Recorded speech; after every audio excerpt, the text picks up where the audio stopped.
लड़के ने अपनी माँ को सीपीआर दिया और ज्यादा जोर लगने से पसली टूट गई। जब वह असहाय था तो ऑपरेटर ने उसकी तारीफ की और कहा कि वह दबाव देते रहे, पसली टूटने से कोई फर्क नहीं पड़ता।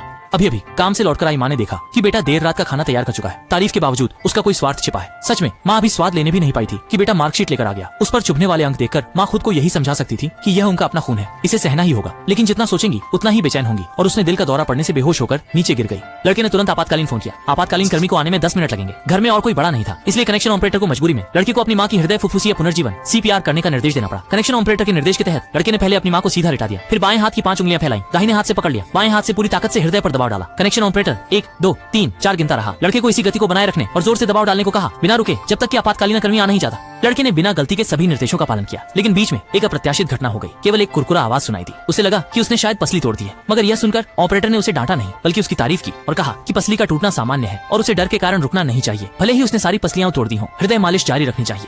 लड़का अपनी माँ को बचाने के लिए अपने अंदर के डर को मात देते हुए ऑपरेटर के रिदम के साथ जोर से दबाना जारी रखता है। कुछ ही देर बाद आपातकालीन सेवाओं का कर्मचारी पहुंचता है और लड़के से आपातकालीन सेवा का काम संभालता है। कुछ मिनटों बाद माँ बेहोशी से जाग जाती है। लड़के की दिल और फेफड़ों की पुनर्जीवन क्रिया की वजह से ही माँ का दिल नहीं रुका और वह बच गई। अब आगे पढ़ाई पर ध्यान देना है और माँ को फिर से बीमार नहीं करना है।